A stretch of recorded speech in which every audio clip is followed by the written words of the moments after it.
अच्छा, संविधान कैसे बदला जाता है जनता को ना पता है ना उसको रुचि है।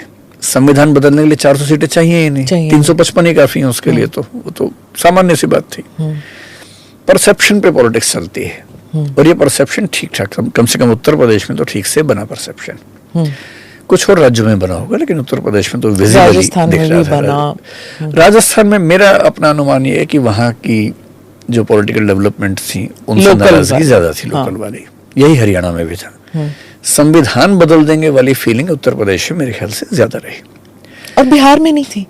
बिहार में दरअसल वो चीजें इस तरह से मिक्स थी कि आरक्षण वहां पे तो बहुत इंपॉर्टेंट होता है।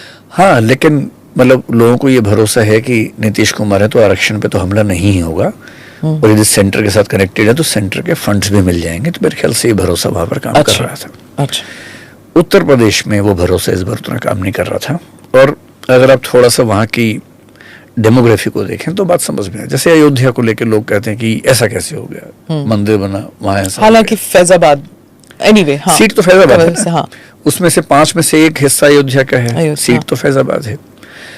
फैजाबाद के आसपास की लगभग सभी सीटें समाजवादी पार्टी ने जीती हैं, तो ये मामला किसी एक सीट का है नहीं आमतौर पर, चाहे वो बस्ती की तरफ जाए या और 1-2 सीटें जो वहां पर आसपास है, अम्बेडकर नगर वगैरह, वो भी बीजेपी हारी ही है। अब वहां का डेमोग्राफिक अगर इंडेक्स देखें, अगर मैं ठीक याद कर पा रहा हूँ, वहां ओबीसी 22% है, दलित 21% हैं, मुस्लिम 18% हैं, तीनों मिला के 61% हो जाते हैं, 60 के आसपास हैं। ओबीसी वोट्स समाजवादी पार्टी के हैं ही, माना जाता है कि मिलेंगे मिलेंगे। दलित वोट मिल जाएं, इसके लिए उन्होंने एक दलित उम्मीदवार को खड़ा किया, जो कि नॉन रिजर्व सीट पे खड़ा करना बहुत रेयर इंसिडेंट है।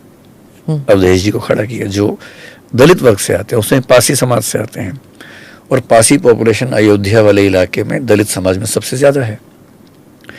मुस्लिम्स को बीजेपी से नफरत है, ये दुनिया जानती है। जब ये तीनों मिला के 60% वोट हो रहे हैं, तो अयोध्या में बीजेपी का हारना बहुत आश्चर्य की बात तो है भी नहीं। वैसे भी ये तो मीडिया में हल्ला ज्यादा मचा हुआ है।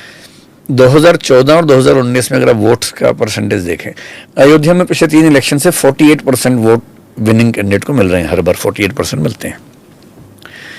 पिछले 2 इलेक्शंस में आपको बड़ा आश्चर्य होगा, अगर आप कांग्रेस, एसपी, बीएसपी के वोट जोड़ लें, 19 में तो बीएसपी, एसपी साथ थे, तब कांग्रेस और एसपी के जोड़ लें, तो बीजेपी के उम्मीदवार लल्लू सिंह दोनों बार केवल 12-13 हजार वोट से जीते थे। वोट उनके थे 4-5 लाख के बीच में रहते थे, पर विनिंग जो गैप था वो 12,000 का था। इस बार क्या हुआ, बीएसपी का जो वोट बैंक है दलित, जैसे ही अवधेश प्रसाद एसपी के उम्मीदवार हुए, स्थापित आदमी है, पुराने आदमी है, तो दलित लोगों को लगा कि हमारा तो उम्मीदवार खड़ा ही हुआ है। इधर बीएसपी थोड़ी कमजोर भी हो गई थी। 2014 में बीएसपी के लगभग 1.5 लाख वोट थे, 1,40,000 के आसपास। इस बार वो वोट 45,000 रह गए। तो मेरी सिंपल कैलकुलेशन ये है कि वो 1 लाख वोट बीएसपी वाले शिफ्ट हुए एसपी की तरफ। 50,000 वोट से जीते अवधेश जी। तो ये जितना लोगों ने शोर मचाया कि अयोध्या में कैसे हार गए, तो अब जब आप डेमोग्राफी देखेंगे वहां की तो बात समझ में आएगी।